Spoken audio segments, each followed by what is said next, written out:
Hello friends, and welcome back to Malicious Compliance Stories.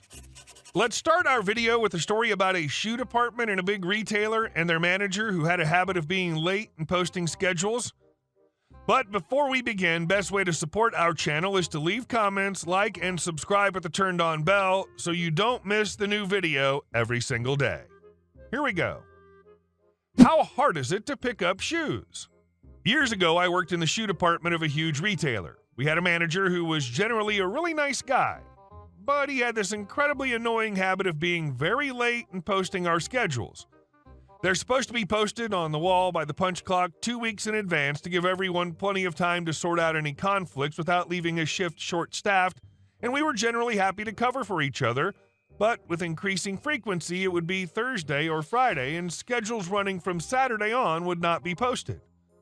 When we complained, he never got in trouble because he would meet the deadline for making the schedule and entering into the system.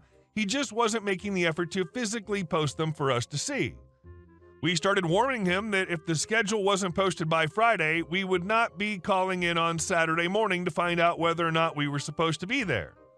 Company policy was that in order to be authorized for work a shift, it needs to be on your posted schedule, initialed by management if it's a change, to avoid people going into overtime or picking up a shift in a different department and screwing up payroll.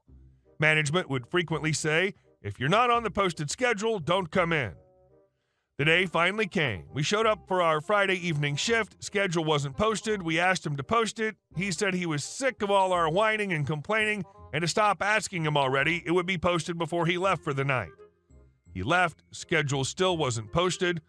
We were tired of covering for him and jumping through hoops to get a manager or HR to check the system for our scheduled hours, which is challenging if you're on the afternoon shift, especially after being spoken to like we were the unreasonable ones.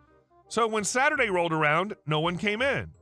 The morning manager called the people listed on his manager copy of the schedule, but since none of us were on the posted schedule and we were rudely told to stop asking about it literally 12 hours ago, it wasn't our fault. Everyone in the store hated our department because they thought our job was the easiest. How hard is it to pick up shoes? So the pandemonium that ensued was extra hilarious. Shoes literally everywhere, customers freaking out, people being pulled from all over the store to get yelled at by angry customers, phone ringing off the hook with specific questions about shoes needing to be put on hold, etc. Cashiers were livid, no one to do price checks, and they had to help pick up the shoes that had become a genuine safety hazard. Management got a hold of everyone who was supposed to be there Sunday, and it was the first time we happily came into a department that looked like a bomb went off and put away about 15 shopping carts worth of shoes, as well as what had been left on the floor when the closing shift finally gave up. People from other departments were a little bit nicer to us, and our schedules were always posted in a timely manner after that. It was a victory for the employees and a lesson learned for the manager about the importance of timely communication. And our second story. Karen is an HOA president. I just recently purchased my second home, which is not in an HOA, after 30 years in my first home in a townhouse complex where there was an HOA. I'll never deal with an HOA again. It wasn't too bad in the early years when the homes were first built and everything was new and all the units were occupied by the original owners. Back then, the worst of it was all the sticklers to the bylaws, not allowing anyone to do remotely change anything that was visible on the exterior. I added a kitty door at the bottom of my front door and caught hell for that, but this was the extent of trouble I had. Over the years, however, it did start to become a nightmare. The first big issue was that people were coming into the complex at night to raid the trash cans for recyclables. So they decided to gate off the entire complex to keep people out. In order to cut costs, they decided to only install a phone at one of the two gates on opposite ends of the complex and on different streets. Because more people from the opposite side of the complex than from my side happened to be at the association meeting where they voted, they naturally voted to put the only phone on their side. For decades to come, it became very difficult to get anything delivered on my side of the complex, even if explicit instructions were given to go to the gate on the other street. Until mobile phones became more commonplace, even something as simple as ordering pizza delivery became problematic. Next, the big issue became parking spots. In addition to the 2-car garages that all units were built with, there are multiple parking lots throughout the complex which originally could be used by guests or residents. In the early years, there were no problems, and there was always ample street parking available as well. After the gates went in, the street parking became less accessible, and there were more residents than before due to owners either renting their homes or individual rooms out, or using their garages for storage rather than parking their cars. It became more difficult to find free parking spaces, so the HOA decided to make all the parking lots guest parking only, keep a list of all residents' cars, and fine any resident who parked in the guest parking spaces. This quickly became an all-out war between the residents, who would get fined and then retaliate by reporting other residents for any little issue they could. What used to be a nice, friendly little neighborhood became ugly and paranoid and distrustful. Eventually, it got so bad that the HOA decided to individually rent out the former guest parking spaces to the individual residents, but only to owners in good standing, current with their monthly HOA dues. This happened right as the economy and real estate market had crashed in 2008, and many residents were unemployed or underwater on their mortgages, and many did not qualify for getting parking spaces. I got one, and then eventually a second, after somebody else defaulted on theirs, which happened to be next to mine and right in front of my home, which was great. But all those who couldn't get one hated me, and the situation has otherwise not changed for more than a decade since. I used to be on the HOA board and regularly attended all meetings and votes trying to do my part. However, because my mother originally purchased the property and then turned it over to me a year and a half later when my grandparents both passed away and she moved into their house, my name was never on the title. Even at the very beginning when my mother lived there, she was never available to go to HOA functions, and I was given her vote by proxy, legally documented since 1988. 20 years later, despite being the most active and longest-standing member of the HOA board and never missing a single mortgage or HOA payment, I was removed due to the technicality of not being the one on title. The HOA president has been the same person for over 20 years. She's an elderly African-American Muslim woman. Why mention her ethnicity or religious persuasion? What's the relevance of that? She plays those cards for everything they're worth and seems to have a giant chip on her shoulder about it. As a result, the rest of the HOA are afraid to speak out against her opinions and go along with whatever she says, apparently out of fear of being called racists, ageist, or anti-Muslim. Many have told me so in private. Even now, I'm afraid to even type this, but the truth is the truth. She's an unintelligent Karen on a power trip who cares more about keeping the situation under her own control rather than act responsibly and maintain what we've all invested in. I spoke out against her and got removed from the board for it. Our association dues had not been raised since 1988, and the association had mounting debt as a result. After numerous issues with termite infestations and damage done by trees that grew dramatically bigger over the decades, and I was trying to argue that the responsible thing to do was increase the dues to cover the costs and properly maintain our homes and investments.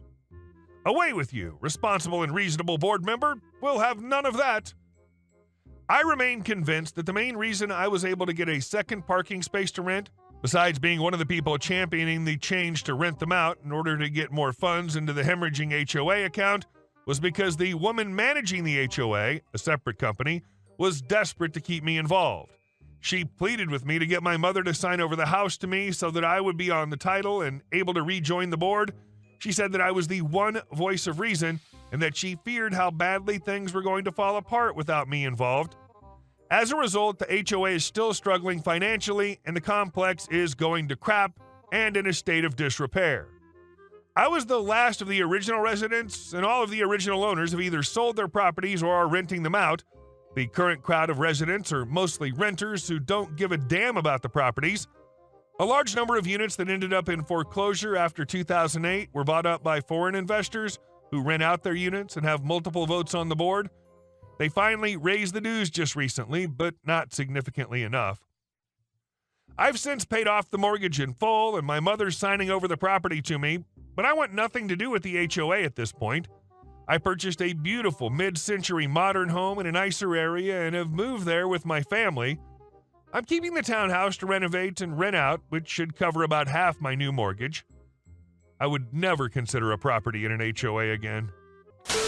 And our last story. HOA President Karen doesn't know I'm her boss at the company. I own a small company that specializes in roof repairs. I have 3 teams of workers. Sometimes I go out with them to help when one of the workers falls ill, so I usually don't wear a business suit and drive a pickup instead of an expensive foreign car, although I could afford it. But I'd rather save money to pay for my kids' college. After all, I think it'll bring more joy to both me and them. I live in a private house in a small, quiet neighborhood. My company also repaired several roofs in this area many years ago. Recently, a strange couple moved next door to me. The woman looked like a classic Karen, and the husband was a fat, bald guy with a golden Rolex, always in a business suit. It doesn't bother me, but they started advocating for the creation of a homeowners association, claiming it would increase the property value and prestige of the neighborhood. Why didn't you just move to such a neighborhood in the first place? I've worked with many homes in HOA areas and knew that it's a golden cage, and freedom is 1,000 times better, even if the neighborhood doesn't look like a set decoration. So I categorically refused to join the HOA. However, some neighbors decided to go ahead, and the HOA was established. Only about 8 out of 30 homes didn't join. And guess who was elected president? Of course, it was Karen. Who would have thought? After its establishment, she came several times to convince me to join, and when she failed, she began to act hostilely, stopped responding to my greetings, and always looked at me grimly. Several other neighbors started doing the same. I think she talked them into it.